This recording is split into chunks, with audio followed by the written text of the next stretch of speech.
Hi campers, it's Miss Yaz from Camp Quarantine, and this lesson is inspired by a book that I just read called Portrait of an Artist, and it's a really beautiful book about Vincent van Gogh's life, and it explores all his different artworks.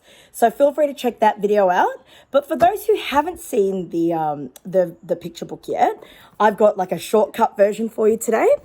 So this man, Vincent van Gogh, is from the Netherlands. We've actually learnt about another guy from the Netherlands. I don't know if you guys remember Salventius. He was also from the Netherlands. He's the continuous line guy. Here we are. And the Netherlands is in Europe. So Vincent and Salventius are both in Europe. They also share something else in common. They both like lines. Now, Salventius liked to use the continuous line here, okay, where it's unbroken, whereas Vincent liked to use lots of short little lines in his artwork. And this is a snapshot from Starry, Starry Night, which is one of his art pieces, okay. I know he liked to draw portraits, which is faces, and at the start they were really brown and sludgy, and then he met the Impressionists and they got really bright. And he speaks about colour gymnastics, how there were lots of bright colours and the lines looked like they were moving, and he was very inspired. He used that technique to draw lots of landscapes as well as people. Now, landscapes are when you see nature, so it could be flowers, it could be the sky, it could be the cornfields, that type of stuff. If you walk outside, trees, okay?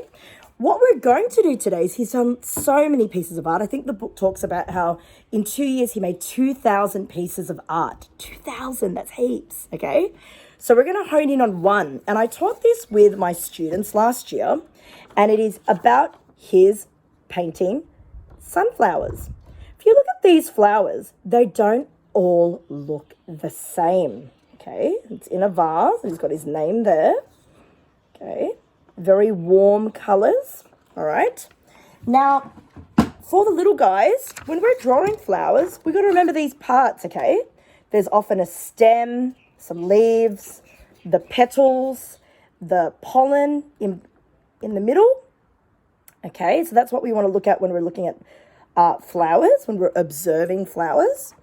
And we're going to have a go at doing one of these. And so I've got an example for you from my student Samira. Okay, and this is her sunflower image. Oh, there's a bit of reflection. But do you notice how all of her flowers are different shapes? Okay, so that's what we're going to try and do today.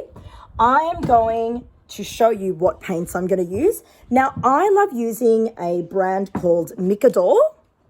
Okay, and they've got a range called Brights. Quite affordable, and they are super bright, okay? But a lot of you are like, I don't have those watercolors. How am I going to do it? Well, I've got an idea for you. If you've got water and textures, which are often water-based, you can actually put a texture in water and give it a swoosh to make your watercolor paints. You can actually also use, I'm going to blow your brains, guys, food dye. Just a drop of food dye. You could also use spices like turmeric, okay, or foods like beetroot. So you can use anything you have at home to make your own paints. It doesn't have to be watercolor or acrylic or anything like that. But here I've got some examples of paints or textures that have been swooshing around for about an hour, and they're quite vibrant. There we go. So what I'm going to do is I'm going to put you on my gooseneck, and I'm going to face you down so you can see what we're going to paint. Okay, I'm going to just clamp it. Okay. Can you see my paper? I hope so. Okay. So the first thing we're going to do is I will show you what these guys look like. Okay, these are just, check it out, textures in water. It's not bad, I've got to say, right? Textures in water. Oh, that one needs to swoosh around a bit more, I think. The longer it stays,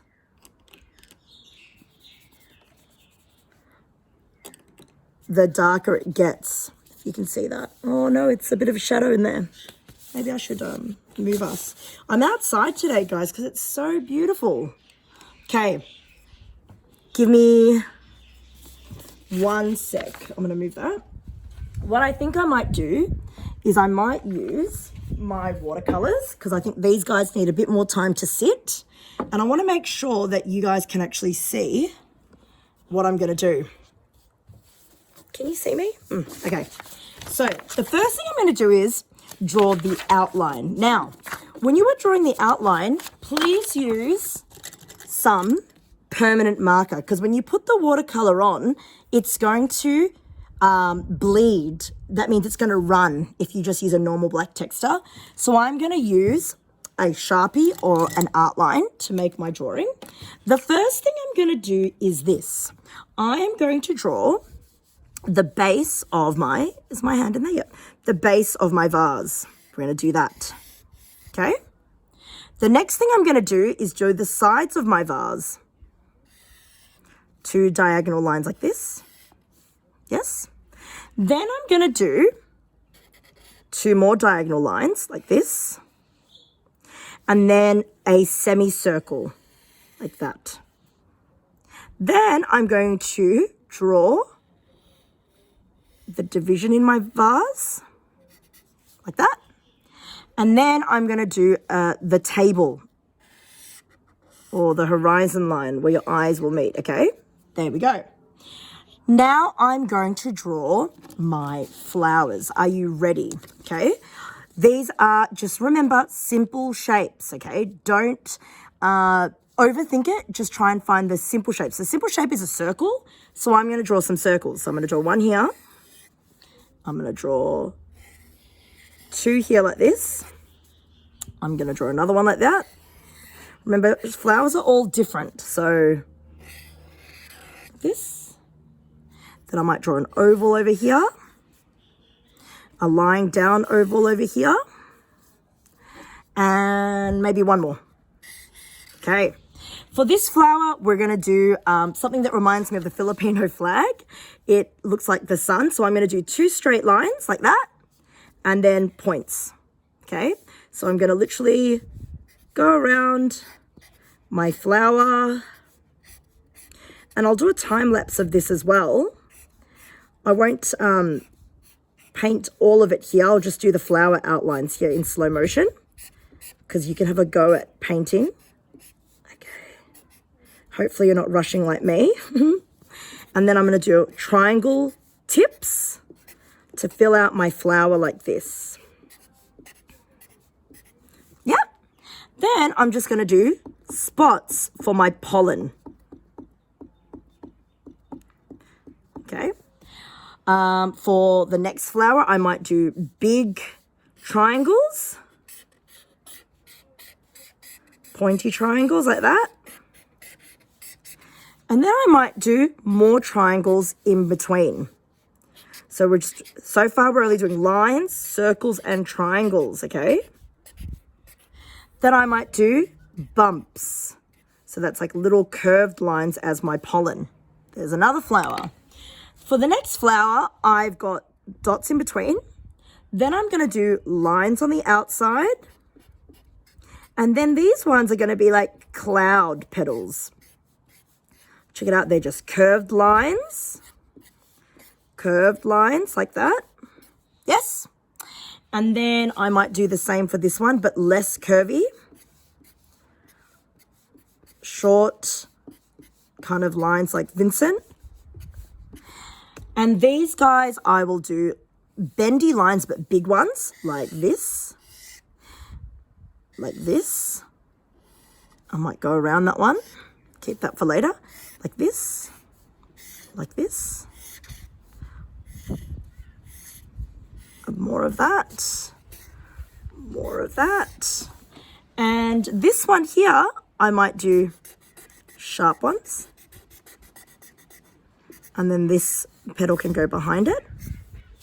And this one here, I'm going to do down, side, and just little ones here, and the side.